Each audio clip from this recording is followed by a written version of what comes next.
from Warsenal Studio B in Chandler, Arizona, this is MayaCast.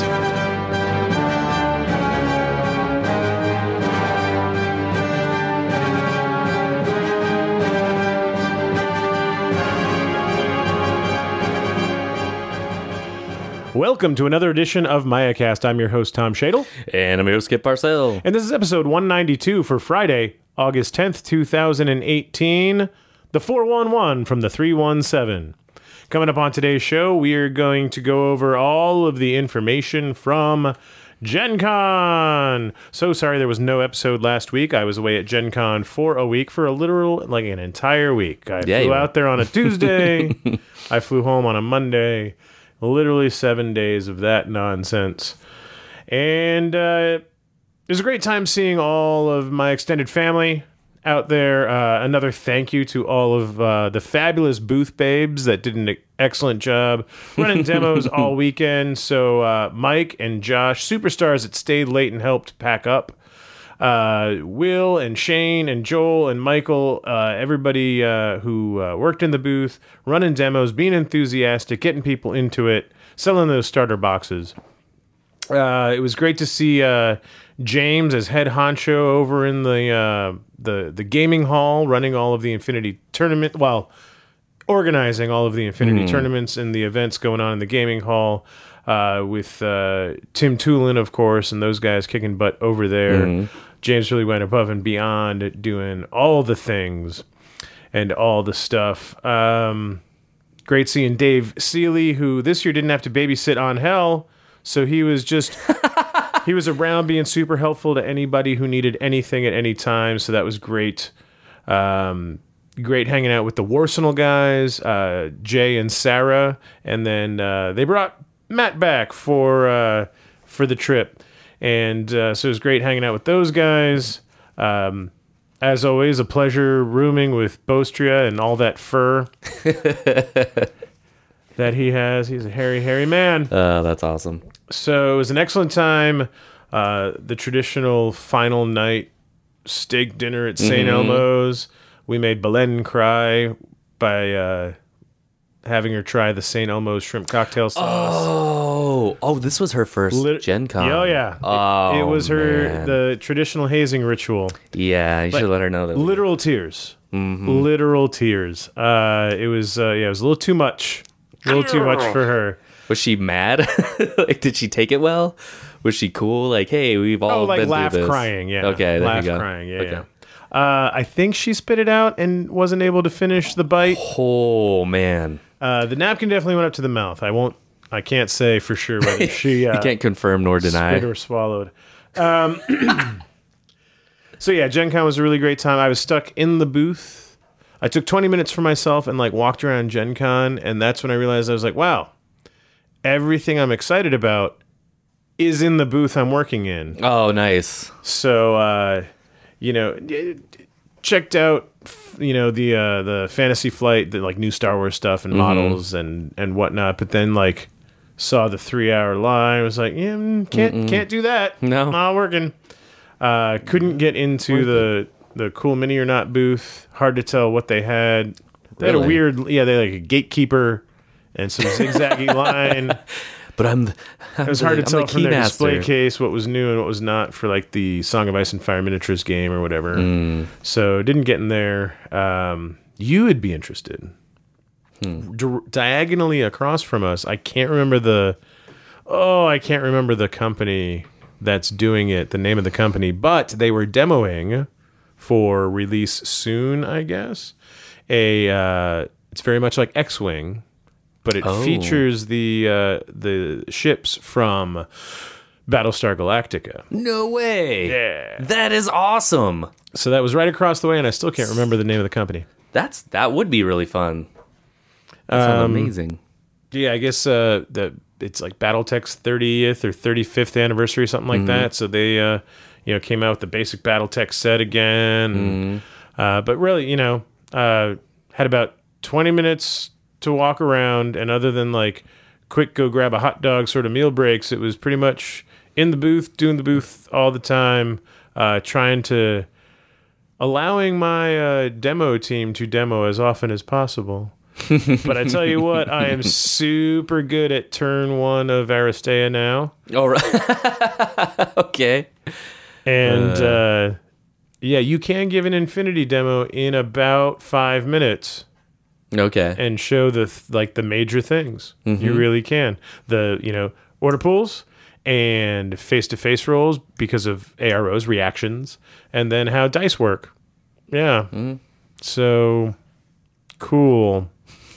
It's good, and the guys all worked really, really hard. So fantastic weekend, and Corvus Belli did really well at the show. So that's always good. We were in such a good place this year. Yeah, I saw that. I was gonna ask you how that differed from the last 4 years that they've been there. They've been there longer than that. It has been because it was before Kenzie and I were together. So it's been 6.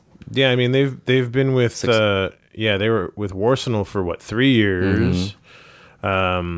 So yeah, it's probably 6. Anyway, so we were all the way over in the darkness, and we were on the left side of the hall this time, which was in the light. Right, you can see everything, and we're also very near to the front. And a lot of people like to start on the left and work their way all the way through the hall. So by the time they got to us, they all still had all their money. Nice. But the lighting was great. I think next year we're trying to get along the central column. So if you go through the middle door and go up the main entrance up the middle, we're on one side or the other, that central column. But no, it was good. It was a good show. We were packed up in 1 hour. Really? Yeah, it was 5:07 and we were done packing everything up. Of course, then the way with the loading dock and you have to wait for the truck to get there. We sat there for another hour and a half until we got the truck. But we were packed up in an hour and 7 minutes. It was Johnny on the spot. That is awesome. It's good stuff. And the extra help really helped. So thanks to those guys that stayed after that. Totally did not have to. Joxel and Moxel and Doxel. Dave Seeley.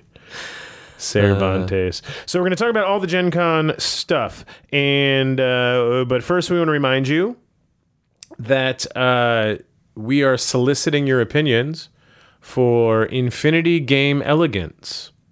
Yes. Making the game more elegant without dumbing it down. What can be trimmed or combined or cleaned up? Game elegance and Infinity, and or is it perfect the way it is? And you love it. I know a lot of us love it because of the vast amount of detail, but could that detail be condensed in such a way to not decrease the depth of the game, but make it more logical? So it's a thought exercise we're going through, and so we've gotten a lot of good responses so far. Keep sending those in. About another week until we talk about that. So keep sending those in, your thoughts on how to make the game more elegant. The other reminder, Kip, that you want to tell everybody about is, of course, the MayaCast Masterclass. Yes, we got that going on. And what did we say this time? Was it characters, heroes, and villains? Something like that? Heroes and villains. Yeah, super cool thing. Do you need me to remind you so you can remind everybody? No, I'm totally joking around. Because Tom saw the squirrel look in my eye, so he wanted to see if I was paying attention. So, this time around, it's going to be one silhouette to model, and it's going to be any character that's a single character for a game. The Beasts of War campaign just ended. There was a lot of people in the NA2 side that were making characters of their character in the game, so those would be legal. So anything that you've named, say you have a really awesome Spec Ops from your last tournament that you named now, or a character that you use quite often that you have named, that's one thing we like to do. Like, you got to get that person a name because it's always kicking butt. Like Nighthawk, Tom's Nighthawk from the old Toha days. Sniper. Yeah, it could be anything that you consider a character, and it's only one miniature this time. No doubles, so don't do Scarface and Cordelia, but you could do Scarface or Cordelia. Doesn't have to be a silhouette 2. I think I said silhouette 2 in the beginning. That is wrong. Any character, 4 pictures of the completed model, and at least one timestamped before picture, so we know that it's new, with your name. Kalani 1, Kalani 2, Kalani 3. That is not my name. No, it's not. But yeah, send them when you're finished to Kip at MayaCast.com. And Tom at MayaCast.com.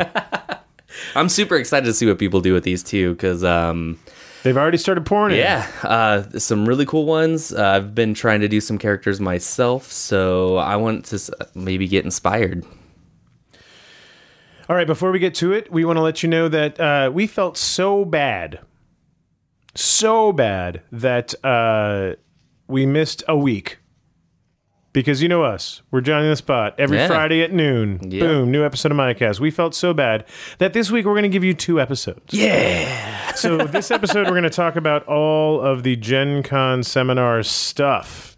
It's going to be great. But also, this week, you guys retreated to a brand new FAQ.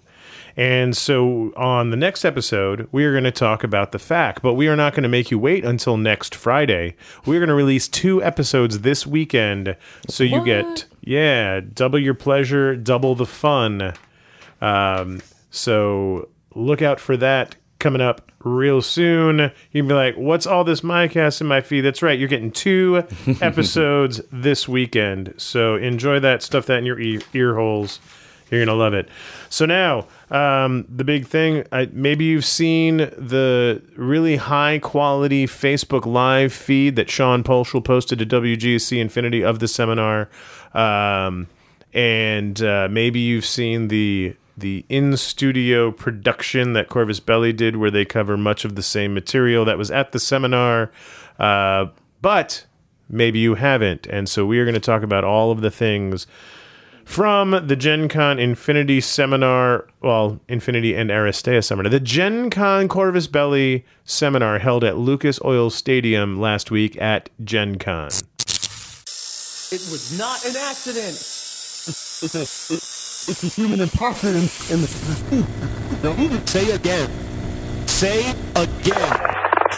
Is Boston incursion imminent?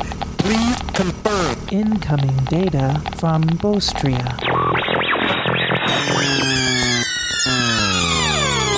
Infinity Intel. All right. Dun, dun, dun, dun, dun, dun, dun. Corvus Belli seminar begins with Aristeia. And, so Aristeia is a game. It's a board game. It's in the Infinity universe. And they have a new expansion out called Human Fate. And each one of these guys is a representative of a different corporation in the Infinity universe. They're like the, and I'm going to be, this is hashtag outdated NASCAR reference, but like Kurt Busch with the Miller Lite car. Oh, yeah.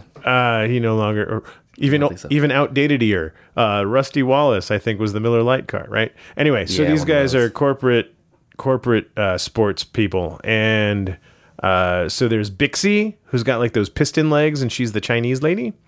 And so she only has 3 action points, where everybody else has 5 in the game.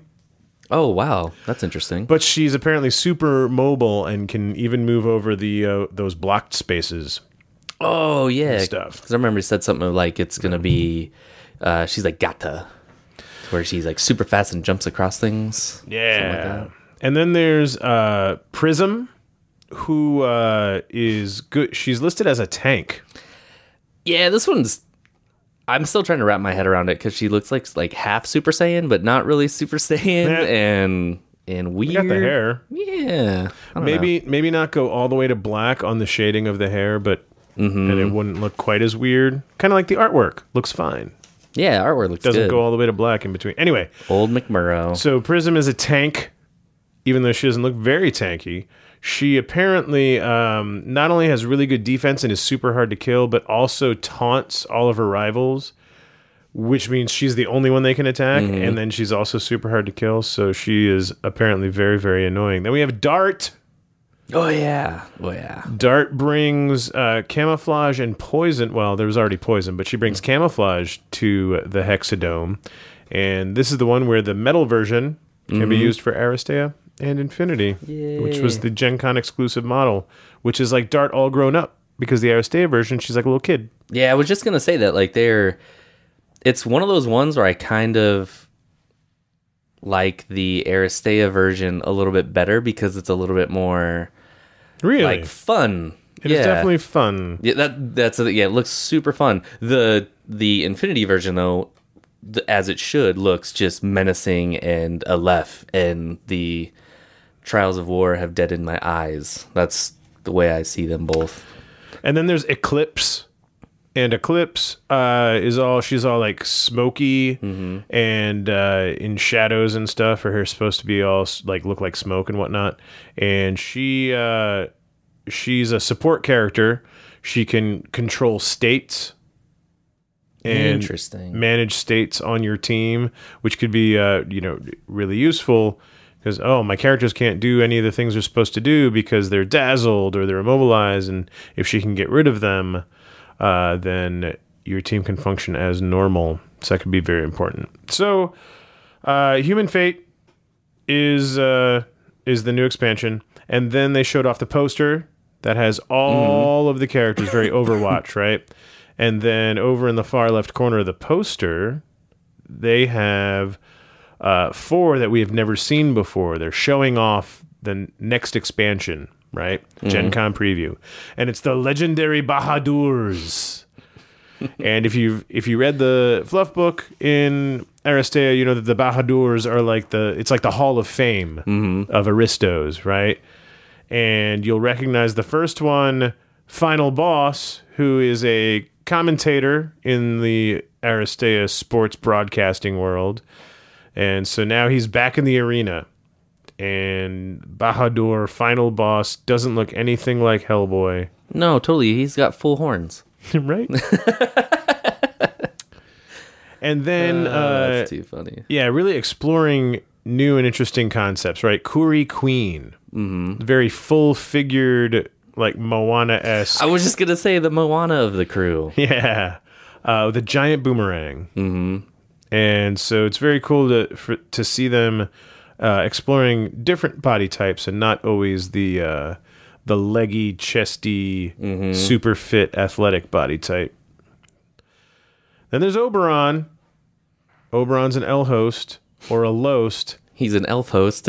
He's an elf host. Welcome to Elf Host. I am your host, James Chavot. Today we're going to talk about Oberon. Oh, that's awesome.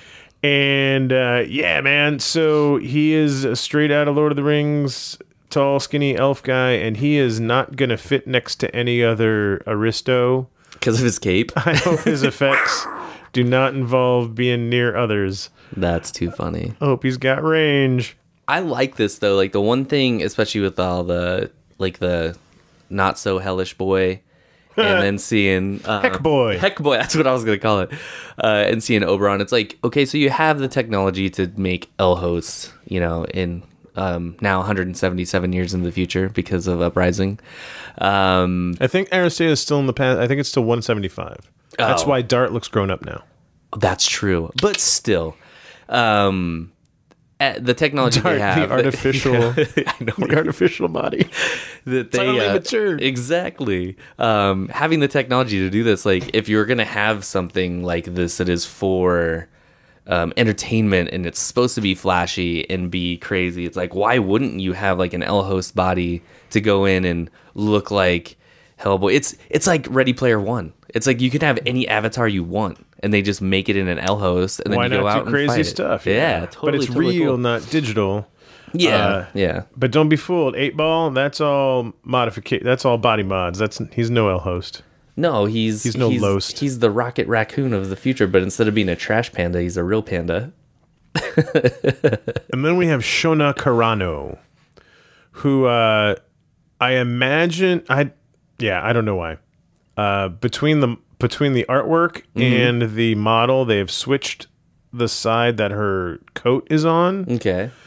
I like the artwork because it's on her left shoulder and she's probably right-handed to use the sword, but maybe there's something I don't know about sword fighting where it should be on your dominant hand as protection. I don't know.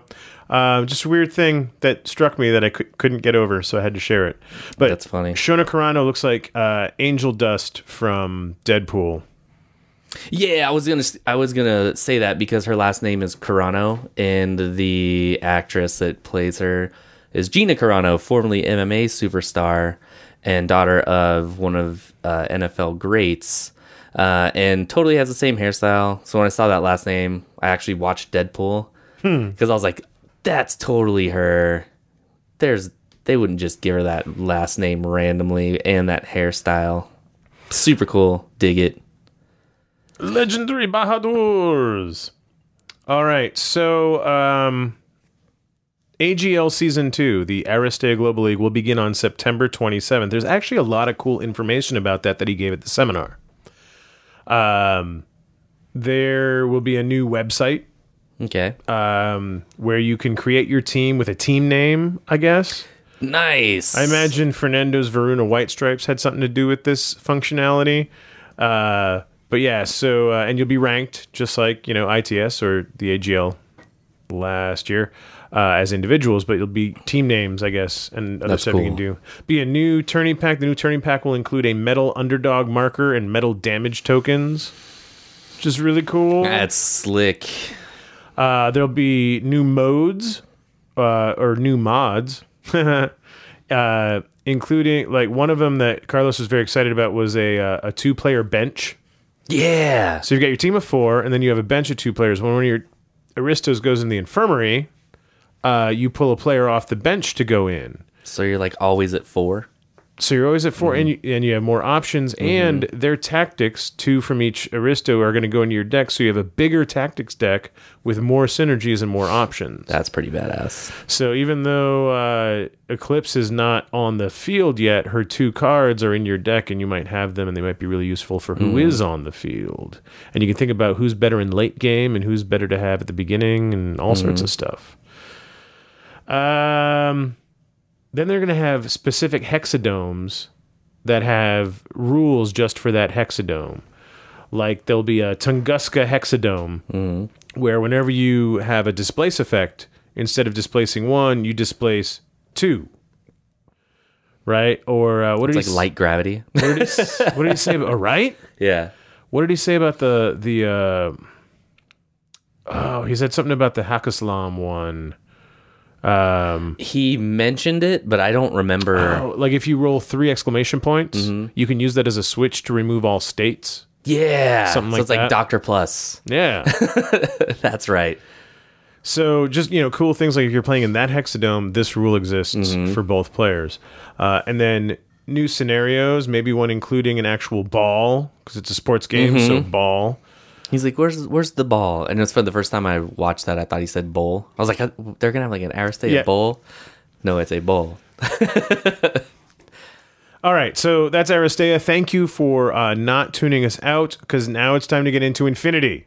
Right? We don't talk about Aristeia much, but cool new stuff happening. And if you haven't played it, you should give it a try, because it's super fun. Especially turn 1. And Infinity. So they gave us 5 ends for the year, and they've been delivering on the 5 ends. We know that the first one is JSA. Then we got Tunguska. Now at Gen Con, we came out with Tartary Armored Corps and Aleph Operations, or the Operations subsection, or just Operations, as long as you capitalize the final S. Just funny. don't call it Vedic, or Gutierrez will yell at you. So what's coming out in November? What is that 5th N? And they revealed that it is Varuna. Oh, that's going to be so good, man. New sectorial for Pan-Oceania. Yeah, Oceania. And so, yeah, Varuna is going to be the 5th one. We'll talk about Varuna in a second. Should we talk about Kuragi Crisis? We haven't really talked about it much. No, we should. On the show. So the winners of Kurage Crisis, appropriately enough, is Ariadne. Yay! It's not Pano for once. Yeah, so I guess... yeah, so Ariadne held, and they did some things behind the scenes. I don't know the exact specifics, and people that were more involved could probably speak to it more than I could, so not even going to bother. But they did some things where it lessened the bulk, like the total number of players, and I guess you would notice as you played like certain objective points. Like you didn't always get 3 for that major win in a territory, right? Yeah. Sometimes so they balanced it a little bit. So it wasn't always just who had the most troops there, commanders. That's the word I'm looking for. Whoever had the most commanders wins. They balanced it by weighting the victories and stuff. So sweet. Ariadne held Dawn. Mm-hmm. They had the most points. And then the other medal of note is Aleph. Got the most honorable faction award for having the lowest amount of ignored or downgraded battle reports. That's probably one of my favorite awards because there's a lot of crap that go on in those reports. So the AI historians did their thing, and Aleph was the most honorable. So congratulations. That's amazing. Mm-hmm. Aleph also was able to hold on to their Aplecton, the Dawn 01 Aplecton, their little base. They held on to that. The Nomads kept the Johnny 5 Comstat, right? Yeah. Yuqing, they stole Kuragi Station itself. Yeah. Whoops. Yeah, it was not good. So I feel like Uprising, the book, kind of settled the Japanese onto Kuragi Station, like, hey, we're going to mine the Tesium, and this is going to be our base, and nobody wants to be here, so we're going to... Well, Yuqing took over Kuragi. So I'm interested to see where they go in the fluff with that, now that they just had this whole... They only took one section of it. Okay. JSA got to hang on to the censoring facility, and then the third one... but no, the censoring facility is what they held. They didn't take over the other two. But I think for you to like score everything, you had to hold all 3 of your stations. Yeah, the underwater censoring facilities, that's what... they took over. Well, because they still had submarines and the Japanese didn't. No, we didn't. Well, I wasn't even in it. I played Druze. I just fought where people paid me. Ariadne held the Lafayette Forward Airfield, but the Toha, special mention to them for taking control of the Lafayette Control Tower. Yeah, it's because I stole a bunch of fleets of drop ships from Ariadne. Ariadne's got the landing field, but they can't launch or land anything because air traffic control is now all pheromones. It was funny that, like, in one of my battle reports, I had wrote this whole thing that it's like my commander, Aslan Arslan, had stole a bunch of their ships while Deckard was doing stuff. So when the Toa took that over, I was like, yeah, it's because we stole their ships. They couldn't fly and protect themselves anymore. In an empty landing field. It was just kind of funny. But I'm super happy for Toha for going in there and being like a not so represented faction and stealing something from the biggest faction. Like how badass is that? Because they were like on the low. Like Aleph and Toha were probably on the bottom of the spectrum, right? Well, and speaking of biggest factions, it was always Pan-Oceania, right? Yeah. Until the op center from their multi-base got stolen by Ariadne. Yeah. So, but they did hold on to the HAS area. They just... So they has it? They still has it? They still has it. But they do not has the op center. No. And then Yuqing held on to their Zhanhuo firebase bunker for dear life, and took over so the Kuragi Station. So, well, the underwater facilities. Yeah, the underwater one. So, good job for a faction who all of the sky is falling doomsayers were like, you've taken away one of our sectorials. We're not going to be any good in the campaign. Oh, really? Yeah, they were hard. You did just fine. All right. So, anything else about Kuragi Station? No, it was fun. It was actually fun to play. I think I had so much fun because, yeah, my points scored for NA, quote-unquote NA2, but I felt like a real mercenary. I just got to fight wherever I wanted. We did have a plan, which I helped out with, but it was like the Druze themselves weren't going to win. They weren't going to win. We were just, so all my stuff was like, I'm just getting paid to do this. Try to steal some drop ships while I can. So it was fun. It was super, super fun this time. So if you haven't seen the little cartoons that Carlos drew for the seminar of Angry Toha and Impatient Hakislam Guy and We're the Best Pano, Angus and Shades, and all of the stuff, it's really hilarious, and you owe it to yourself to go watch the YouTube video that Corvus put out of the seminar, because it was really funny. But yeah, so Pano wins. They get the next sectorial. It's going to be the Varuna Immediate Reaction Division, or VERD. VERD, man. I hear it's the word. Right. The Snake Eaters. You know what's funny is I just watched Troy the other day, it was right before the YouTube thing, and the Snake Eaters came up, and all I could think about was, I made a country out of all the fire worshippers and snake eaters, that Agamemnon says as he's ranting about why he's the best. And that's immediately ran through my head when I saw this. Cool. Next, can you tell us something about Balian's movie? Kingdom of Heaven. Kingdom of Heaven, not You yet. haven't mentioned Kingdom of Heaven in 32 minutes. Kid. Yeah, I know, right? Well, we got to wait until something Hakislam or Knightly Order pops up. Well, no Knightly Orders here. We have the Damp Pano Sectorial, Varuna, Crocman Hacker, right? And the concept art, he's a badass bald dude with the big hacking visor on. Very cool. So Orc troops we've all seen, Yeah. right? But when we get to the starter pack, well, it comes with Orc with Feuerbach, which is not currently a profile they have. No. So Varuna will bring some changes, and maybe the Feuerbach will be an Orc piece of equipment in vanilla. Maybe it will be sectorial only. We don't know. We can only speculate.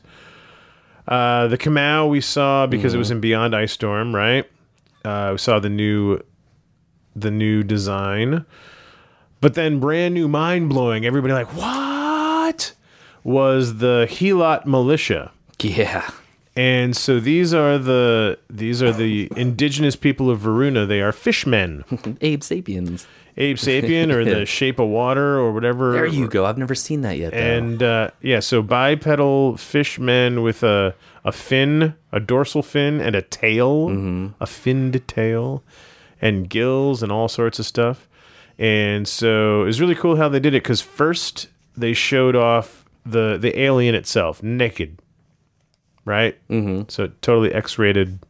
Yeah, he doesn't even have any underwear on. Yeah, well, they probably spawn anyway. That's right. So they show him totally naked, and then the next slide they show him with like the Pano breastplate and a cool hat with a rebreather, so I guess he can breathe on land, and a wetsuit on his legs with knee pads and stuff. So they put him in Pano armor with a tank of. I do like how they have helmets, because it's like, yeah, maybe they do have a hard time breathing like on land. Yeah, man. So instead of being like an oxygen tank, it's a saltwater tank or whatever kind of water they are. Yeah, so they're indigenous to the planet. They were conscripted by Pan-Oceania to help fight. We also know from the lore that there are factions of Helots that are not down with Pan-Oceanic rule. And so there's like terrorist factions that are probably instigated by Yu Jing. They're zealot helots. And at the seminar, Carlos said they're going to have access to skills that Pan-Oceania doesn't normally have, like camouflage. Nice. So Pano's got a little bit of TO camouflage, but it doesn't have camouflage. Except, I guess, the Ulan. So, yeah. I think so, yeah. A camo unit. My guess is, so immediate intervention division. I might guess something like parachutist or mechanized deployment. Yeah, mech or infiltrators. And then camo. Infiltrating camo would be fantastic. Yeah. But all of their weapons do have range on the dossier. There's a multi-sniper, shock marksman rifle, light rocket launcher, Red Fury.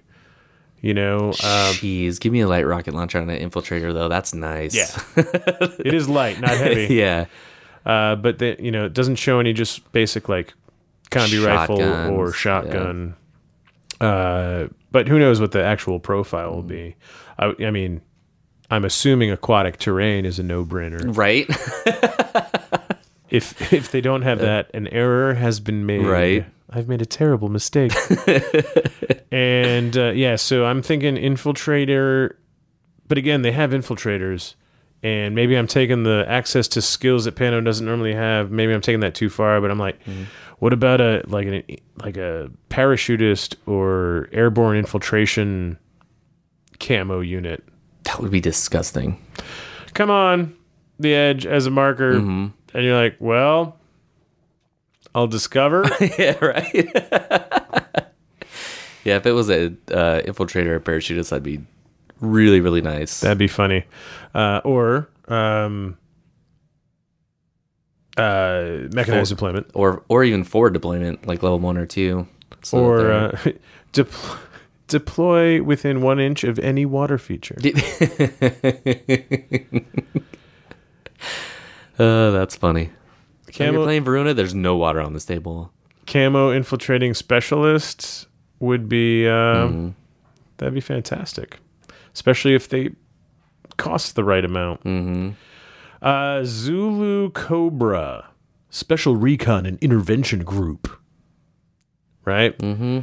So no idea what these guys are going to do. They wear short sleeves, so they are totally surfers. Totally, bro. It's like a standard loadout of weapons with combi rifle, shock marksman, Spitfire, assault pistol. Who knows, man? Special Recon and Intervention Group. Recon, again, leads me to believe... Infiltrators. Yeah, infiltrators. I don't know. Who knows? But then they also come with... They come regular and they come with poncho. Nice. And when the slide with poncho came up, and the poncho has hexagons all over it, much like the inside of an order sergeant's tabard, the TO camoed order sergeant, or a hexa, right, with the TO camo. I said to Carlos, do these guys have TO? And he looked at me and said, shut up. So I can't tell you. I don't know. That's funny. It was very funny. But I'm going to go with TO camo infiltrator. Yeah. And then we'll see what makes them different than a Crocman.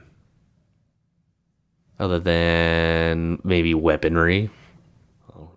Yeah, don't know. I'm looking at like Spitfires and shock marksman. There's a lot of shock marksman rifles going along in these new profiles. Well, so helots are probably definitely 1 wound then, because like you got to keep down the local population. Right. And then Echo Bravo. The 80 combat jump trooper, I'm assuming, because of the fins on his back. Yeah, 80, a new AD unit for Varuna.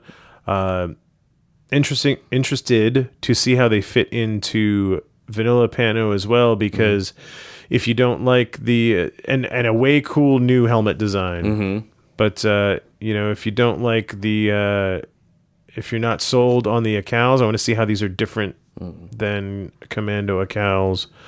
Or if you don't like the Sikh vibe, these guys just seem straight military. Be very, very interesting to see. And again with the light rocket launchers. Oh, yeah. AD with the light rocket launcher. It's like you see all these new... and I don't see the shock, but it does have a Red Fury. There you go. Which is a shock Spitfire. Yeah, seriously. Shock Molotov. Molotov, yeah, it's like a shock Molotov. So... totally different. And you don't see like a boarding shotgun or anything. They might have one, but on the dossier it's the combi rifle light shotgun. That's not a bad combination to have on an AD troop. Kind of covers you for a whole 16 inches of being at optimal range for your shots, which is disgusting. Well, yeah, I mean the +6 up close. Combi rifle's good, 0 to 16, but yeah. Wonder what makes you guys different than an account. It's got to be something. You got to give me something more than just a couple different weapon loadouts, because then you could have just slapped the weapons on a commando account. Maybe they, different specialist options that are available. Yeah. Who knows? Or mimetism. There you go. There you go, right? And he's like, "Hey, Tiger Soldier, I Right. see you." Exactly, I see you. right? That's what I was thinking. It's like, well, I think they're the only one that really has that. Are they slightly less armored? Could they be 4-4 instead of 4-2? That would be nice. Aquatic terrain, Right? I think the whole in faction case you scatter into a puddle. right? The whole faction should have aquatic terrain. And then we come to the starter pack. Starter pack is very interesting. 3 Kamau. So Kamau are the standard, going to be the standard infantry. One with a combi one I know, this with is a where it combi gets- rifle. The other 2 have heavy rocket launcher and multi-sniper rifle. Now, there's 3 SWC. the Kamau that came out in Beyond Ice Storm was an HMG Spitfire? Yeah. Whatever they have. I thought it was HMG, but I could be But it wrong. was another SWC weapon, right? And then we have a Crocman Hacker. Traditionally 0.5 SWC. And then you have an Orc with Feuerbach. We don't know the SWC because we haven't seen it yet. Then a Zulu Cobra with Spitfire. Again, don't know the SWC because we haven't seen it yet. Like, if that thing on his face is MSV, that's going to be a 2 SWC Spitfire.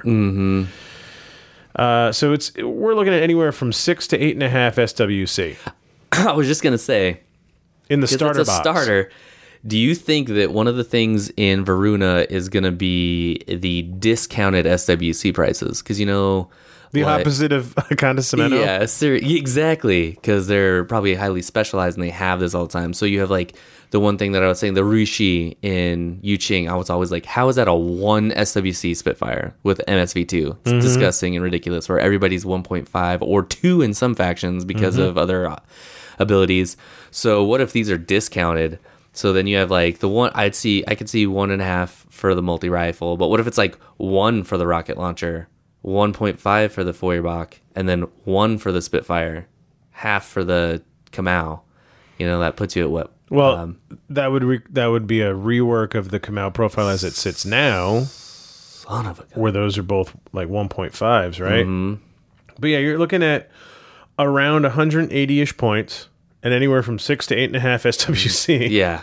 in the starter box. Even the when I said that, it's 5.5. So it's like, well, that would work. 5.5 would work. it would be everything. Yeah. There's not enough Kamau with combi rifle because you can have a Kamau with combi rifle, just generic trooper. You can have a forward observer. You can have a paramedic. Right, those are 3 different kinds of Kamau that all have a combi rifle. You can also have a hacker.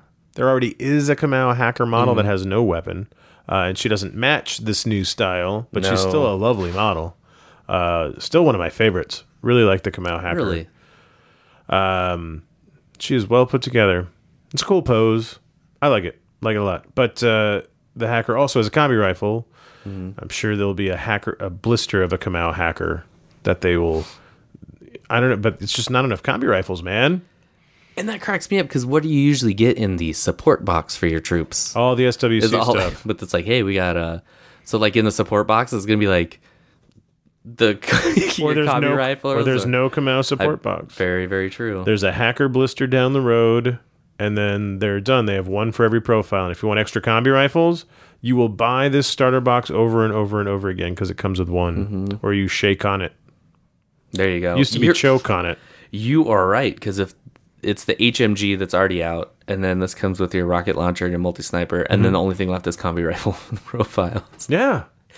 So they'll probably have like a blister. So you got one of Kamau each. blister, yeah. But hopefully that hacker also comes with a generic combi rifle guy. Anyway, so maybe they get reworked totally. Maybe they become cheaper if they're the core, and maybe their SWC goes down like you were suggesting. Mm-hmm. Maybe the Crocmen, stay with me now. What if the Crocman hacker, what if they get an option for a killer hacker? Ooh, there you go. Now he's 0 SWC. Yeah. And That makes a lot of They just sense. left the word killer off. Mm-hmm. Because look at how it's like centered, but it's like way too much room where it says hacker underneath Paradiso Crocman. What if they deleted the word killer so they can put it in later? Anyway, conspiracy theory. Yeah. And then Zulu Cobra, TO Camo Infiltrator with the Hex raincoat he's got. Spitfire's got it with Pano Ballistic Skill. It's at minimum 1.5. It's probably a 2. If he has TO Camo, I mean, it's a lot of SWC in one box. A lot of SWC. But yeah, so super exciting. New sectorial. Bum, bum, bum. And that'll close out 2018's 5 blue ends, right? Of course, you're probably wondering, yeah, we got new models for operations and for TAC. But where's the sectorial? Well, the profiles, Army's already been updated. So the profiles for the new models that come in the Cold Front box, like the Yadu and the Shukra for Aleph, and what is it for? Oh, it's not anything from Cold Front. It's from the Advanced Pack. The Strelok is in there. The Ratnik. That was Ratnik, it. yeah. The Ratnik and the Strelok for the for Ariadna. Thank you. What are factions? I know. Right? And so those are already up in Army that you can use in vanilla. And I believe he said at the seminar that when the Beyond box comes out is when we can expect the sectorials to come out. Sectorial to drop. All right, it's a couple months now. So we've got the release and we've got the release schedule coming up, and I suppose it could always be sooner, but the Beyond box is not on the September or October release schedule. Dang. But, it could always come out sooner. Who knows? So enough about Varuna. Then we get into the Beyond Cold Front box. And the Beyond Cold Front box includes a Strelok. So we'll start with Tartary. Strelok Reconnaissance Unit. Now, in the Advanced Pack, we had the K9 unit, which is the only profile available on Army right now until the Beyond box comes out, right? But in the new Beyond box, and they showed the dossier art of the male version, he's got the skull, your Call of Duty skull mask, right? Yeah, I love those things. On his balaclava. And then the render of the model and the Strelok that comes in the box is a T2 marksman rifle. And it's so disgusting. As we talk about Ariadna stuff, both here in the episode was almost called T2 Brute. Yeah, I know, right? Like watching all those profiles on the video, I was like, oh my lord. So much Goodness T2. Gracious. So you get the Strelok Recon unit with T2 marksman rifle. Which is one of my favorite models to date. Your skull mask looks like it's sculpted into the face. I love it. That is sick. Kneeling down, firing, no tactical rocks. A 10 out of 10 on the Nerd Rage scale. Like, oh, yeah. Nothing anybody can be mad at. That's a ultimate 5 for me right now. Then it comes with a new unit called the Frontovik.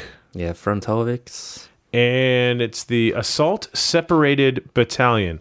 I don't know what that means, that they're separated. Does that mean they have mech deployment, that they're forward deployment? I don't know. They're the Assault Separated Battalion. Well, with a name like Frontovic, you would think that they would be like frontline troops, right? They don't have any of those. Well, right. But they don't have forward deployment or mech deployment. They just have mimetism, courage, and veteran level 1. Oh, nice. No isolation for me, senor. And all the T2.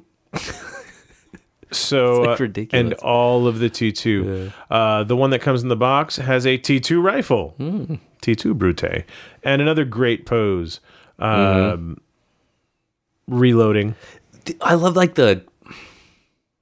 gosh, it's gonna bum me out that I love my USARF, but this TAC might just like him a little bit more. I like the German style helmet on this guy. And Looks beefy. in the seminar, you could hear Carlos say these are going to be like the super fighter team of TAC. Yeah. But in the profile that they've showed us, it doesn't list Fire Team Core, but that's probably because this is the generic vanilla army profile, even though it has the Harry's option listed there, right? And maybe it's like unique fire teams like we've seen with Starco and Tunguska and whatnot. Who knows? Mimetism, armor 2, with courage and vet level 1. Not bad. Yeah, and ballistic skill 12, not 11, but 12. And they are a little bit expensive in that 23 to 33 range for a 1-wound model. They're like Drews. But the mimetism does help. The armor 2. But yeah, T2. All the T2.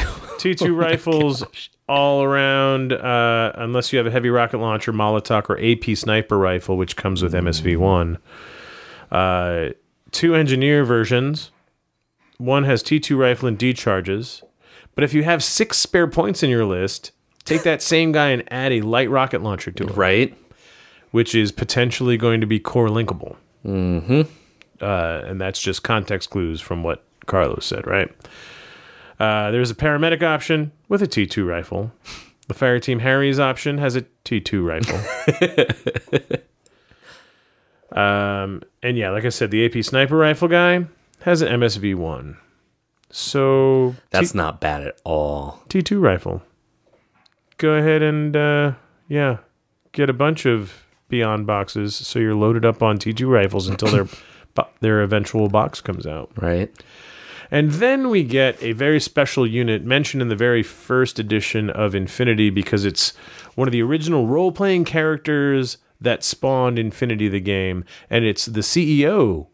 It's the CEO's role-playing character. I'll say this is Fernando. He is a tank hunter character named Vasily Plushenko. And if you only have points for one tank hunter, this is probably the one you're going to take, unless you have an unreasonable fondness for autocannons that people seem to have. But the model comes with T2 marksman rifle. Yep. And then there's his profile. He can be either chain of command or lieutenant and forward observer. So you get chain of command, because that's rare in Ariadna. There's not. The Unknown Ranger, right? That's it. Yeah, your 40 point, I do nothing. So you get a new chain of command model. That's cool. Or he can be your lieutenant, and when he's your lieutenant, he's also a forward observer. So he's got an extra order and can use it to get classifieds. Your 2 weapon options, and chain of command or lieutenant have both. So take your pick. T2 marksman rifle, which the model has, with acrylet canone. That's basically a adhesive Panzerfaust. The mega ADHL. Yeah. And D charges. Nice. So there's another classified you can do. Or T2 sniper rifle and D charges, but no mega glue gun. And yeah, if you could just suck that snot back in your nose into the mic 3 or 4 more times. My bad. That'd be fantastic. He does have a heavy pistol as his sidearm. He is 35 points as your lieutenant. If he has a T2 marksman rifle and acrylic canone, he's 0 SWC. He's still 35 points with a T2 sniper rifle, but he's 1 SWC. But pay 4 more points if you'd like him to be your chain of command. Oh, they're like... So with all those weapons, he is ballistic skill 13. That's nice. He is only 1 wound, but he's got armor 3. For additional get the job done potential, he has Valor Dogged to get done what needs to get done. And for extra protection, in addition to his armor 3, ballistic skill 13, when you're thinking about face-to-face modifiers, he also has ambush camouflage. So he's camo at -3. And there's also another camo marker that's fake on the table. It's a really good profile. It is super, super good. Here's the thing. Man, I'm going to have the hiccups because I'm trying not to sniff. Don't understand how that's biologically connected, but Yeah, I you do know. you. Go ahead. So the lieutenant profile, right? Yeah. Really good specialist. Whip 14, Ballistic Skill 13, Whip Ambush 14 Camouflage. flash pulse because he's a forward observer. Yep. But if you don't have chain of command in the army elsewhere, it's like, how much do you want to risk? Because he's going to be getting shot at back a lot. So you're like, maybe I just take the chain of command and then use them when necessary. And then if my lieutenant goes down for some reason, then I have the chain of command version. However, if the bulk of your force is made up of the core of Frontovics, they're all veteran level 1, so who cares if your lieutenant gets shot? Very good point. Very good point. Indeed. There you go. You just... So lieutenant option, really not that bad. And if you're running Veronin, who I can only assume is part of the Tartary Army Corps, Right. if you're running Veronin for the extra order and you've hidden him back in your deployment zone where he's not likely to get sniped or murdered, then yeah, chain of command, but also still run him out as a Rambo. Oh my gosh, could you imagine if they added chain of command to Veronin so you could swap with Right. Vasilian Veronin who's in control? That would be Colonel Veronin. But you got to think Colonel about Veronin. this. Like the Catarans were always like, they still are. You're like, man, that T2 sniper, like that one good shot, and it's like, bam, you're dead. It's so annoying. This is a better version of that. You don't have climbing plus, but you have dogged. So if they're trying to kill you and you only lose one wound, and they're like, And it's not shock. yeah, and it's not shock. I'm gonna go dogged. Because I don't have a paramedic or a doctor in the way, and now you have to still deal with it. You know what I mean? So we just talked about how good he is. You know what he's missing? What's that? Shock immunity. There you go. That'll bring us to the Aleph half of Beyond Cold Front. So for the first half, for the Tartary half, you get Strelok, Frontovic, and Vasily. Vasily, you get Plashenko. The silly guy. Yeah. And then, and we've talked about some of this as we did the Beasts of War week. These were kind of spoiled and stuff, right? But for the Aleph portion, you get an Aspara Cyber Dancer with SMG. Hold him close. Hold me closer, Cyber Dancer. And so what he said about these guys is that they will be able to take over or inhabit a remote and give them their ballistic skill. What?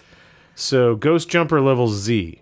That's what I was looking at that and I was like, what in the hell does that mean? Well, that's what he said at the seminar. They can take over remotes and give them their stats, including their ballistic skill. So we'll see how it works, with the technical language.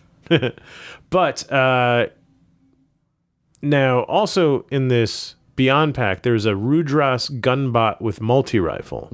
New Aleph remote. Looks big. Looks like it might be a 55mm combat remote that other armies have. What he did say in the seminar at Gen Con was that they have armor 4 and structure 2. My goodness gracious. So I'm sure they'll be expensive, but they're going to be hard to kill. And we'll see what other weapons they come with, right? And yeah, but I'm not excited about the Rudras gunbots. Here's what I'm excited about. Dakini TAC bots in Aleph operations are going to be a core fire team. Now, Dakini TAC bots have mimetism. Dakini TAC bots are only ballistic skill 11. Dakini TAC bots are remotes. Oh, you're talking about cyber dancers dancing their way into a Dakini? So I'm talking about a ballistic skill 13 Dakini HMG that has mimetism that is ignoring your cover because he has been given support wear from a hacker. And so he's hitting you on good range on 19s. Oh, that is insane. And that's without saying that if a cyber dancer can jump into it and give it ballistic skill 13. No, that is with the 13. Yeah. Oh, okay.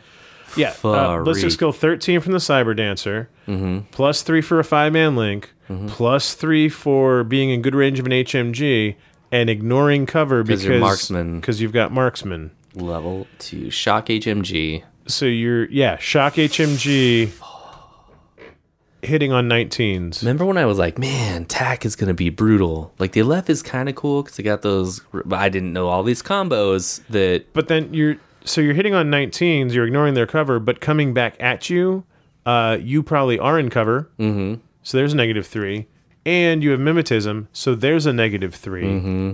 So they're -6 to come back at you, plus whatever range modifier there is. That's disgusting. So you're going to, it's your active turn.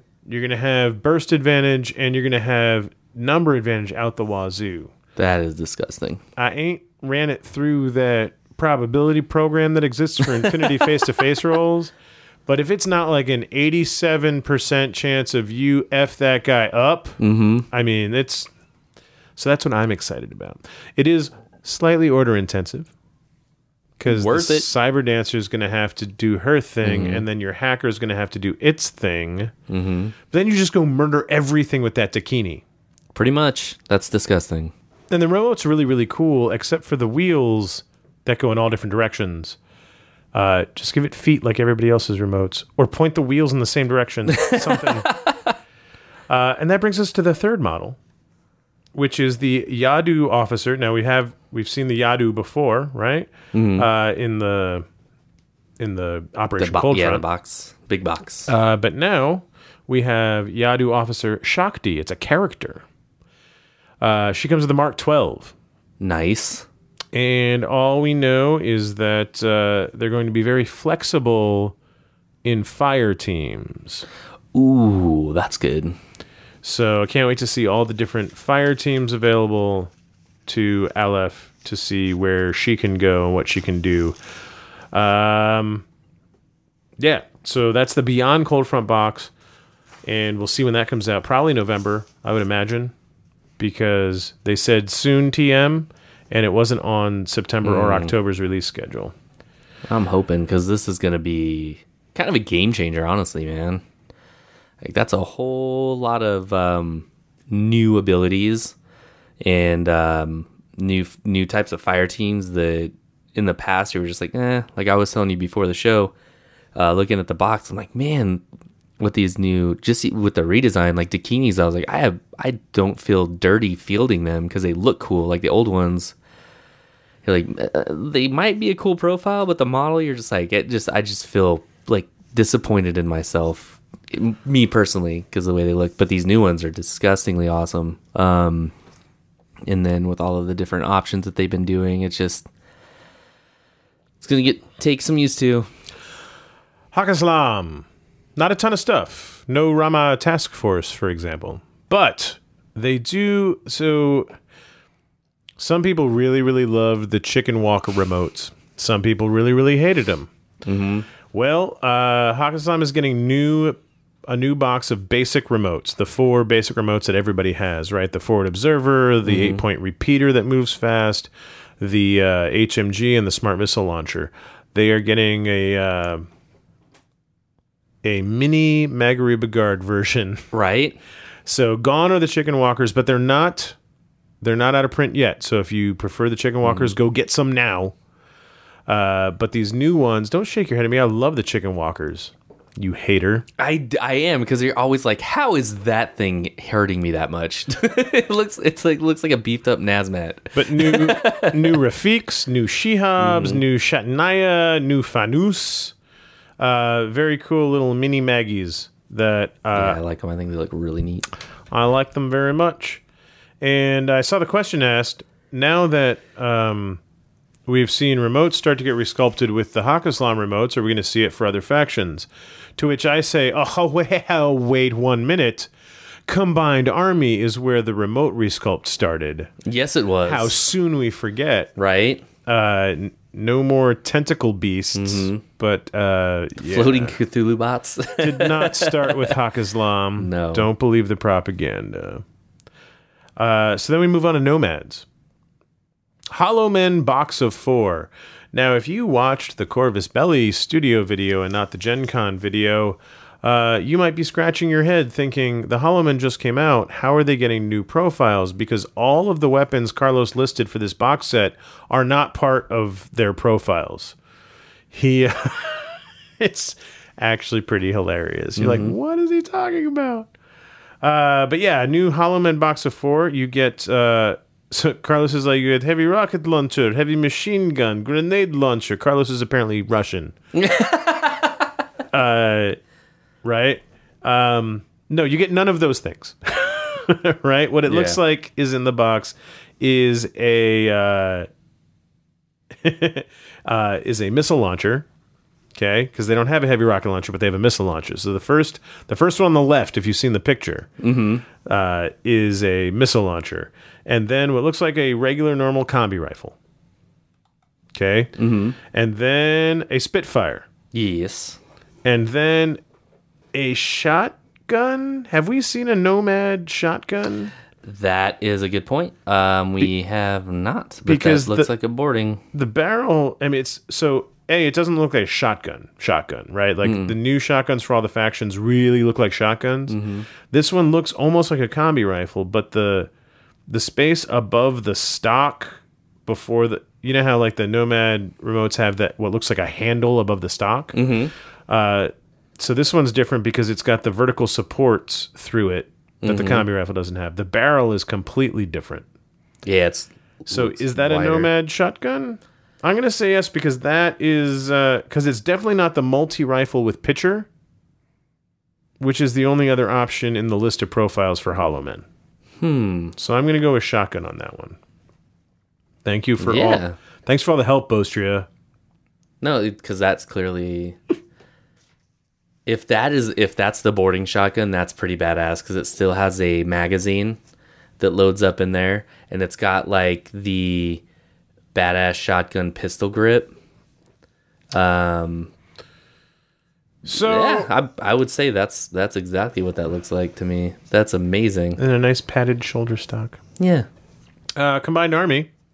One thing only. It's a newly designed Raziat. The dossier, I think, looks amazing. What do you think, Kip, about the model? Okay, so when I saw the dossier, I was like, pass the dossier. Model's all right.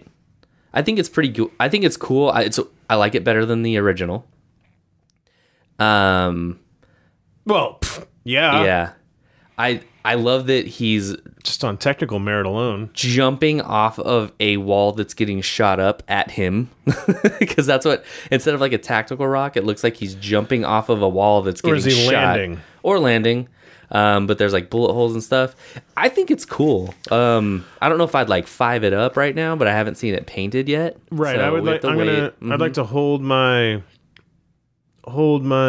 final opinion until I see it painted. Right now, the thing that's bugging me is that he's moving in a way that bodies don't naturally work. When your right leg goes back, your right arm goes forward. When your left leg goes forward, your left arm goes back. And he's got left and left front, right and right back. And so maybe he's, spinning to dodge away from something, but that's not the effect you get from the forward momentum of him. Like you said, dodging away from the wall that's getting shot up. Looks like it's sort of a running look to the pose, and the arms don't jibe with, like the upper body doesn't match with the lower body. Kind of looks like a grenade just went off in front of him and he's getting blown backwards. So perhaps a saw through the torso and a rotation... Okay. Could fix what's going on. If all you saw was the Sean Poschel Facebook Live video, then you will have heard him say, you know what you can't unsee now, though? He's bowling. Totally. Oh, that's funny. That is funny. Put a ball in that hand. Yep. That's happening. Yep. Don't do it. Don't do it for your original Raziat. Only do it if you have a spare.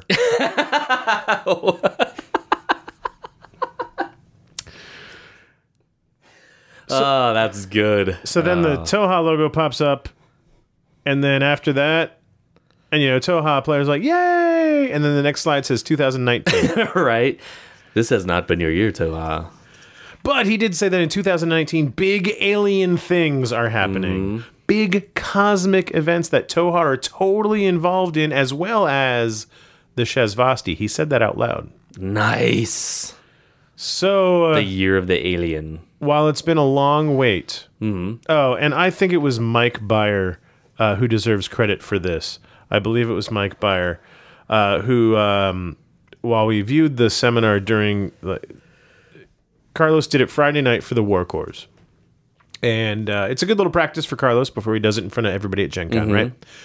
But Friday night he went through the seminar with the War Corps and with the Toha not getting anything, right? And they haven't gotten anything since the Kaori Sentinels. And before that, they hadn't gotten anything since the very similar pack of Kaori Sentinels. Yeah. And it's been a long, long wait for the Toha to get anything, right? And they seem like they were on such a high arc with the symbiote beasts and all that cool stuff coming out.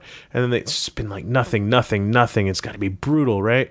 And then in the release schedule, we see that a new Joan of Arc is coming out, right, in September. And we'll get to the release schedule here at the end, but it's like the last slide of Gen Con was the release schedule for September and October. And in September, Joan 2.0 Mobility Armor is coming out. And I think it was Mike Byer. It's my favorite, probably my favorite joke at Gen Con, was, you know what they should have done? You know how the other Joan has the Umbra all like clawing up her leg? They should have sculpted the Takayul officer as a tactical rock for the new Jones base to be like, yeah, we designed it, we sculpted it, and we're only using it as debris on the base for a Pano figure. Happy 2018, Toha. Oh, that's funny. Oh, such a good joke. Unless you're a Toha player. And that, yeah. Free the Toha. Hashtag Octothorpe 3 the Toha. So yeah, but big things are coming in 2019, Toha. So remain excited for then. I guess. I'm so sorry. You had the best comic character that drawn for the seminar though. So there is that. Then we go to NA2 and Arigato Sengen Butai. You had to know they were coming, right? Because you got the kitty cat rider on a brand new bike. And they're not just going to make that bike for one motorcycle character, right? So we get Arigato Senken Butai on the new bikes. The combi rifle shotgun one. Love it. Seems to have a lot of baggage she's bringing with her. Yeah, she does. Not saying they'll get baggage. No. Just saying she's got a bunch of junk in her trunk. I love the design, though, of the gun. That was actually my favorite. Like the boarding shotgun looks really cool, but I like the front tactical grip for the combi, but then that's also the pump action. The Yujing style weapon, whereas the Spitfire that they showed the render for, that is not a Yujing Spitfire. No, it is not. That is a Pan-Oceania Spitfire. And so it's following the theme of we're getting our equipment wherever we can get it. Fret not, Toha. Not only did you get a new Gorgos this year, underneath the avatar, but you guys also get a general release of the Cube Yager. Nice. So it's a mercenary model. It's an NA2 model. But general release of the Cube Yager, previously only available in the winner's pack, but a brand new sculpt, right? But on the dossier, you're like, oh my God, Toha SMG, what a cool design. That is amazing. And this model comes with an SMG, and they gave it the Hakislam one. Yeah, I was just going to say, and it's the Hakislam. It's totally LOL Toha year. It's like, here's a dossier with a really cool SMG design that would be amazing on a model. But you know what's even more amazing is that Hakislam SMG design. I'm so sorry. And doesn't the mono close combat weapon look like one of those swords that like folds out from a chain? Yeah. Into into a not opaque. What's the word I'm looking for? A solid sword blade. Like it's like all chain links, and then you Yeah, that's what I meant. Like it's like one of the what I thought you meant, or like one of the swords that like snaps out and turns into a like cyber whip, and then comes back together to form a sword. That's what I was thinking. That is much more sci-fi. Mine was much more kung fu. The sound you are about to hear is me opening a beer, and the other NA2 is out of left field, out of nowhere, Carmen Johns, mercenary biker. And her badge says Carmen Johns and Batard. And then her tagline is, I don't account to no man. I like that. And she is a biker with a leather jacket with the fur collar, like dark leather with the lamb's wool collar, like an aviator jacket, right, from World War II. And her profile shows a heavy pistol, which looks very, very badass. It's got a chain rifle, which you might expect from a biker, smoke grenades and smoke grenade launcher, which you expect on a bike, and then it's got a double action close combat That's weapon. my favorite thing. Big old monkey wrench. Big old plumber's wrench, man. Oh, goodness gracious. I laughed so hard when I saw that. I was like, that's the double action close combat weapon? And the next slide was a modified Desperado style bike. Oh, so good. And I don't know if it's the colors or what. It looks amazing. Like just military drab green. None of the metal is chrome. It's all like dulled metal. She's got her bags all up on the... There's probably a term for it. Big, that big thing that sticks off the back of the seat. Yeah, it's like a mix between a Desperado and a Coon biker bike. Yeah, Coon biker. Coon biker.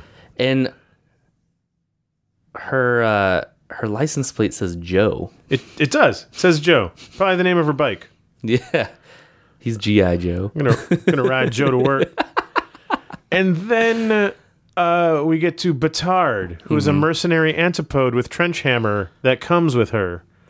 So That's disgusting. She's riding around on her bike. He's trotting around behind her, keeping up, and then chucking disposable 3, chucking trench hammers. Right. So that's a really cool unit. Can't wait to read about their background and see what they do. We did get an email about this, and I believe it was Tor. We did. We should. He's got a voicemail. We could play that right now. Batard was a devil. This was recognized throughout the Northland.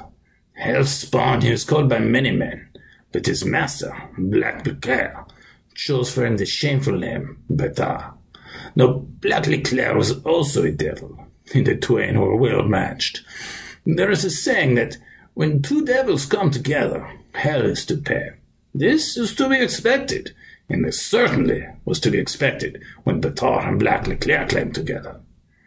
The first time they met, Batard was a part-grown puppy, lean and hungry, with bitter eyes, and they met with snap and snarl and wicked looks, for Leclerc's upper lip had a wolfish way of lifting and showing his white, cruel teeth, and it lifted then, and his eyes glinted viciously as he reached for Batard and dragged him out from the squirming litter.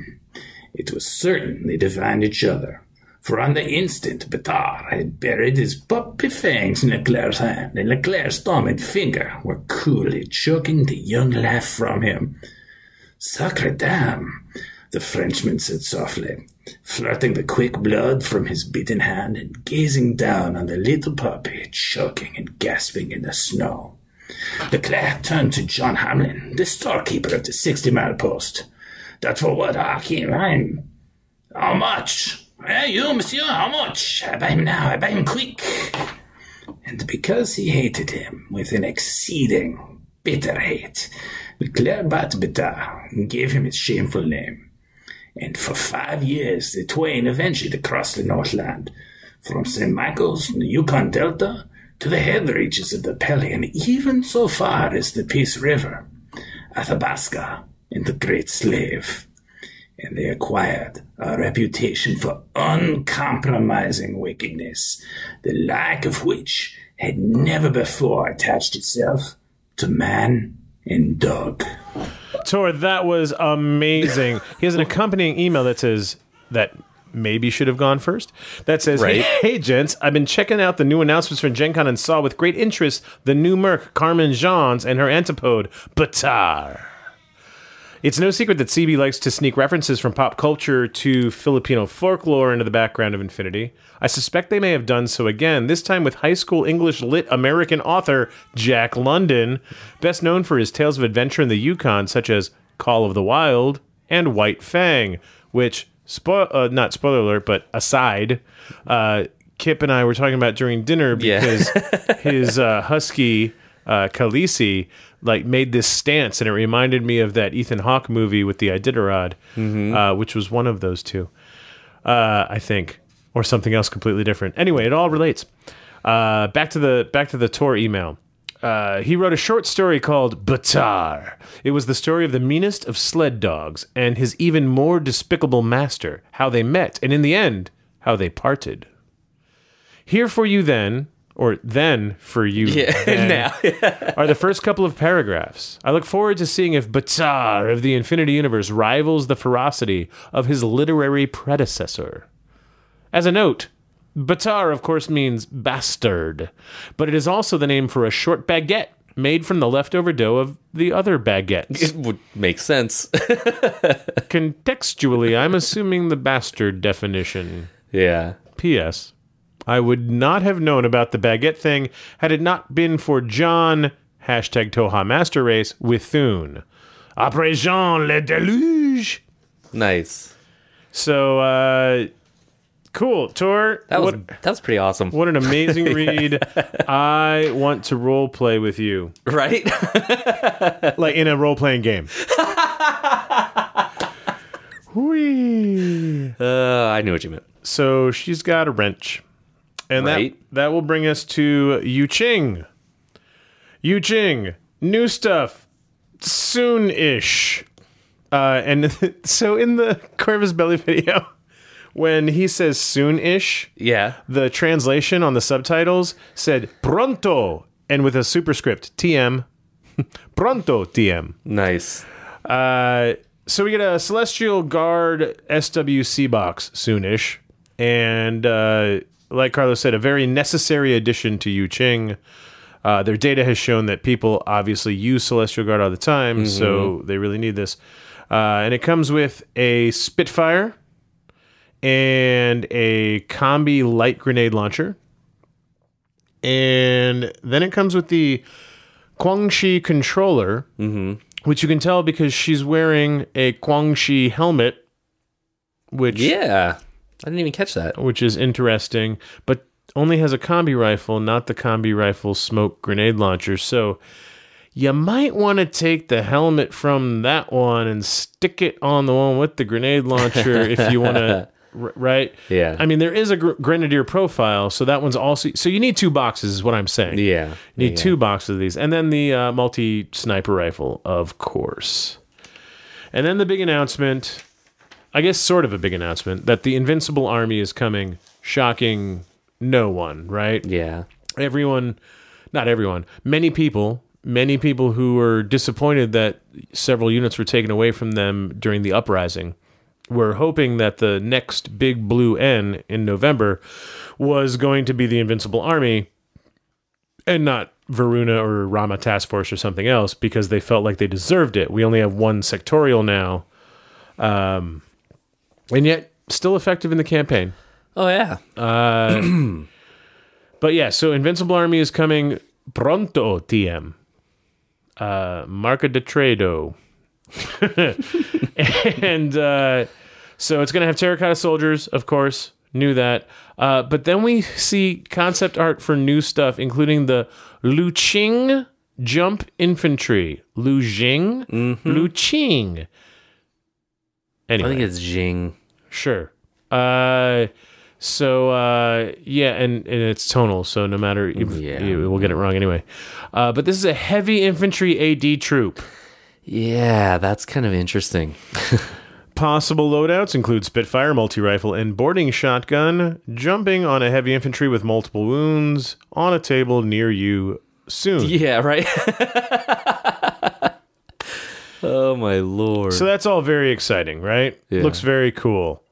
But the one that Carlos said gets the job done. Everything else, kill. The thing that gets the job done is the Zhencha Armored Reconnaissance Regiment. Now, we don't know profiles or anything, but it looks like a terracotta soldier in a poncho. Mm-hmm. So he gets camo. Probably camo, probably infiltrator, probably lots of specialist options. He said this is very, very useful. He's very excited about it. He said it gets the job done on the dossier. Mm-hmm. Submachine gun, boarding shotgun. So that's why I'm thinking infiltration. Like it's gonna be up there. Mines. So he's like your typical. He seems like he's gonna be the typical camo infiltrating specialist, right? Mm-hmm. That has anti-personnel mines, short range weaponry. He just happens to be a heavy infantry as well. And so yeah, get stuff done. Very useful. Carlos is very excited about him. And then another new one is the Haidao Special Support Group. And this is a wide variety of range bands. There we go. With multi-sniper, boarding shotgun, combi rifle, Red Fury.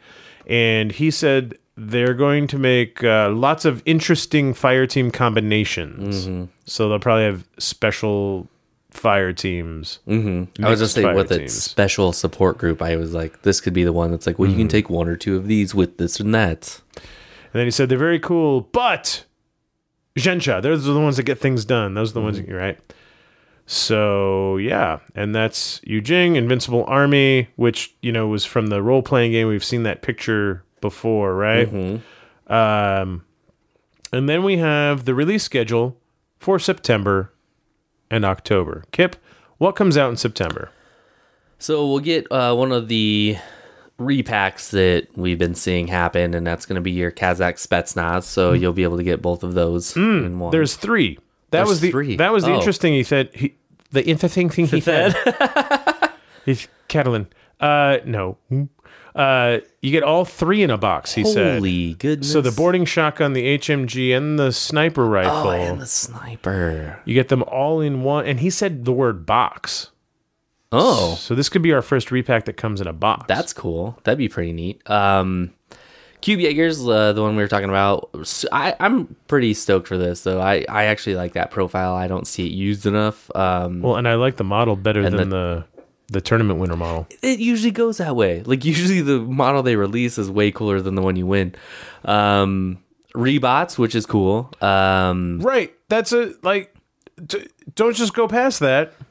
That's a thing. Yeah. We didn't see pictures of it. I imagine they're saving things for the Interplanetario. Oh, very good point. So we didn't see pictures of it, but that's another resculpt of a faction's basic remotes. The Rebots are the 4 basic remotes available to all factions. So, who's left? Nomads. I know Nomads have been itching for new remotes. Pan-Oceania still hold up, I think. But what could they look like with the new sculpting standard? Right. And what could they assemble like with the new sculpting standard? In fact, before the basic Pano remotes, I'd like to see the combat remotes redone. Not because they're bad. I think they look great. But because of assembly. Trying to stick those little wings onto little curvy sides. Yeah, it's not the best. So, yeah. Sorry. No, you're good. I would say those are...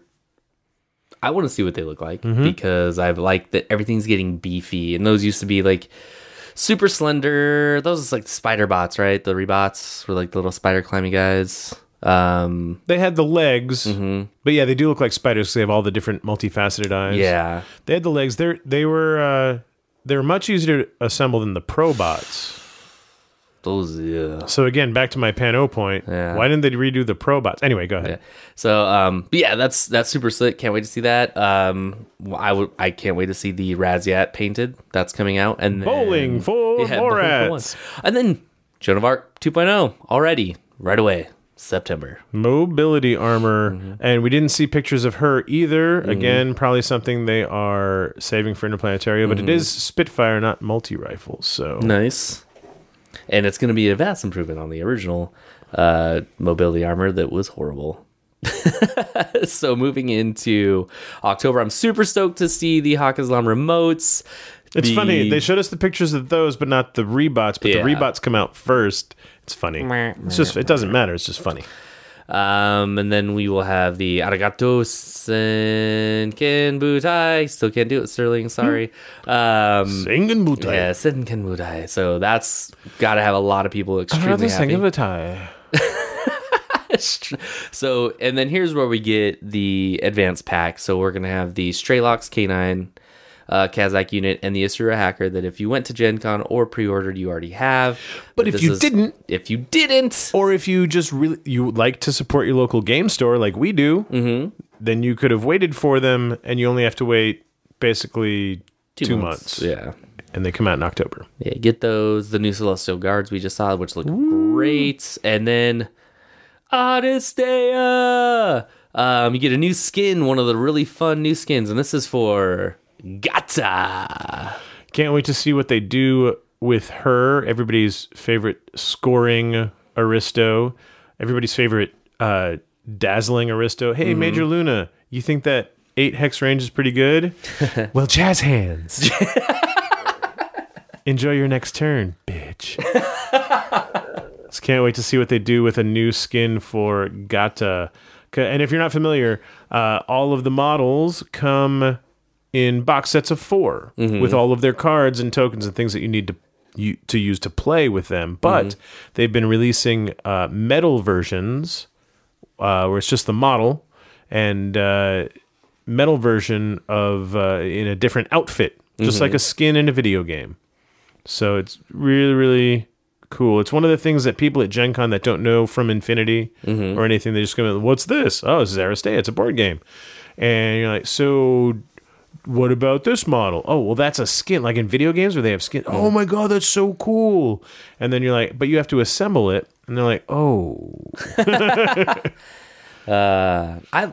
Again, that's one of my favorite things because in this entertainment of Aristeia, I like that they're actually incorporating that, and the technology is already written into the lore of Infinity to where that is possible. So I'm all for it. Live action video games. All the blue ends. So we got the 2019 schedule, and not the complete release schedule for every month. Yeah, I know, right? But we got the big timeline like they did last year where we had the 5 blue ends with the 5 sectorials. Now we got 3 blue ends and 1 large N at the very end.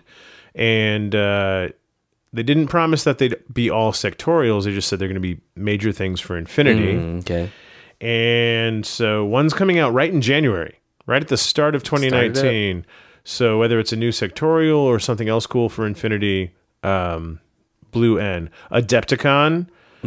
What he said about the Adepticon blue N was, you remember how JSA, everybody lost their minds because they broke away from Yu Jing and all this stuff? Well, this blue N is going to make that look like child's play. Right? And pretty much when he said, like, killing Kodali, well, Adepticon 2018 is going to make that look like nothing. Oh, that's right. Well, now it's the same thing, but instead of the Uprising, now it's going to make the Uprising look like nothing. Uh-oh. So a big thing happening for the Adepticon release in March. And then Gen Con gets a big blue N. And all he said about that was, it's the most incredible, awesome stuff. So, yeah, that doesn't tell us anything. Okay. Because everything they do is incredible and awesome.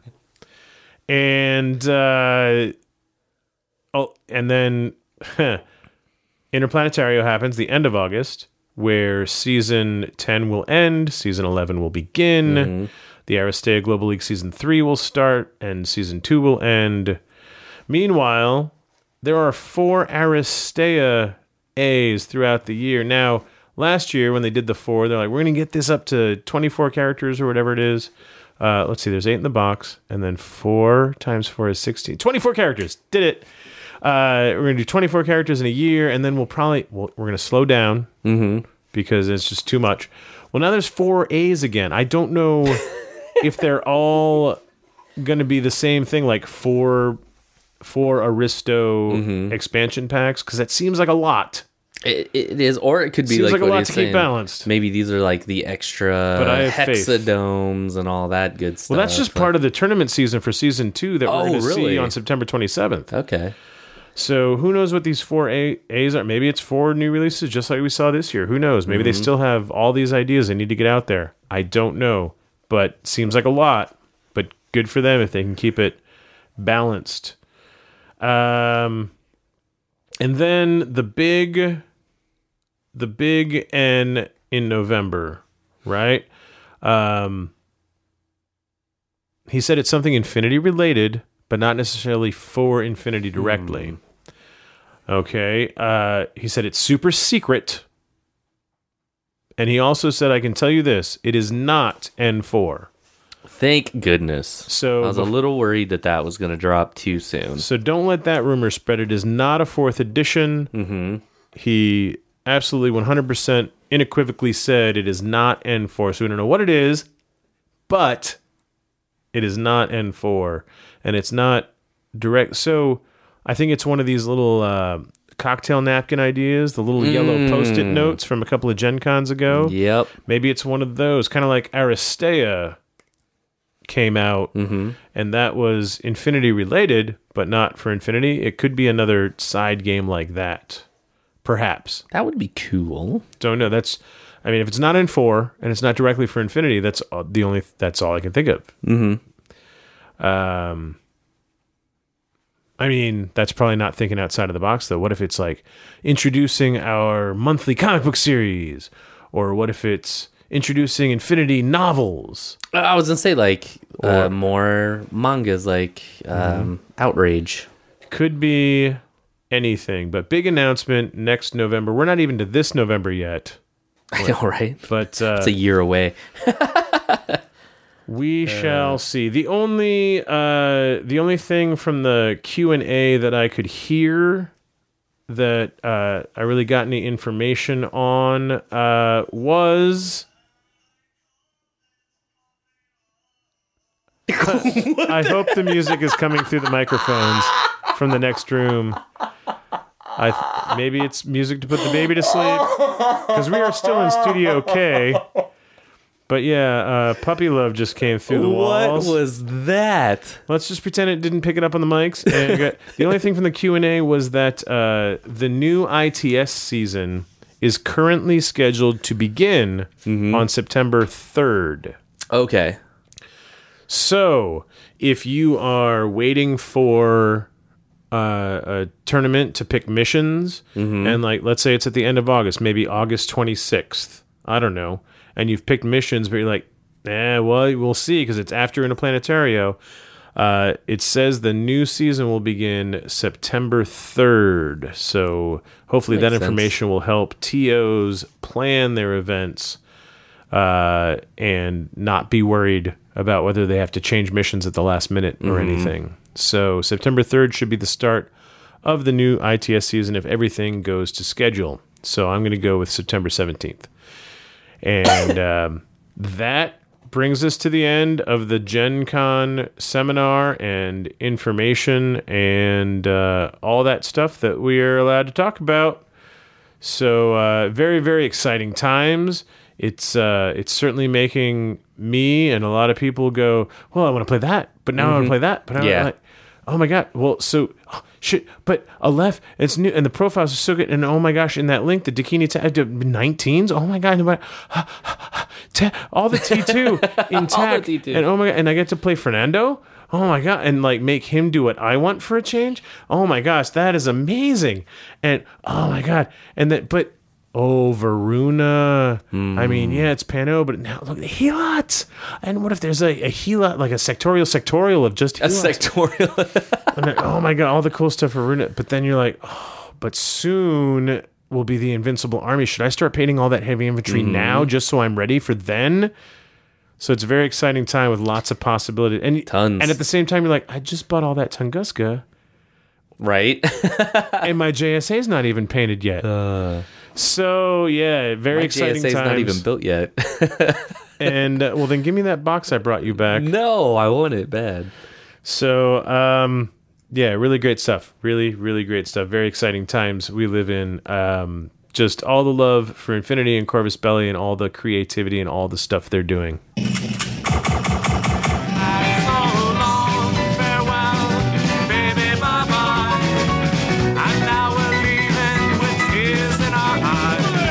conversation can serve no purpose anymore. Goodbye. And that's going to wrap it up for MayaCast episode 192 for this Friday. But it's okay. There's more. Like we said at the beginning of the show, we felt so bad that we missed a week that we're giving you 2 episodes this week. So check back tomorrow around this same time, and there will be episode 193 where we will go over the brand new FAQ published by CB just in time for the Interplanetario. Yay. And convenient. Yeah, so we're going over that. Reminder, game elegance. Mm-hmm. If you want... if you've ever had thoughts of, wow, they could really do this and streamline it and not take anything away, send us those thoughts and ideas. And we're going to talk about all of them in an upcoming show in a week or 2. And a final reminder about MayaCast Master Glass Quarter 3. It is Q3. I didn't even say that. Yeah, heroes and villains. Yeah, so that's going to do it for the amazing, fantabulous, Gen Con spectacular info dump. Full 1-1 from the 317. This is the one with the Gen Con seminar. The next one will be the one with the FAQ. And yeah, so thanks for listening. We will see you tomorrow. It's so weird to hear that. And until next time, make sure you get out there and support your local game stores.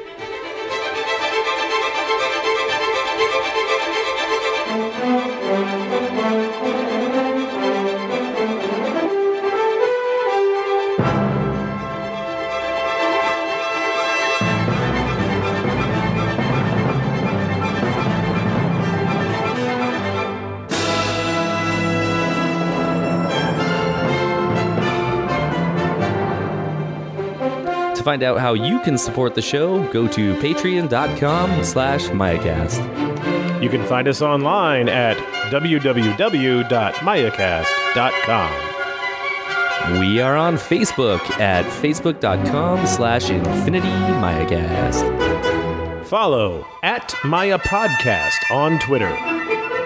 Join the MayaCast forum group on Facebook. And as always, you can email us at tom@mayacast.com. And kip@MayaCast.com.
And yeah, so Varuna. Woo!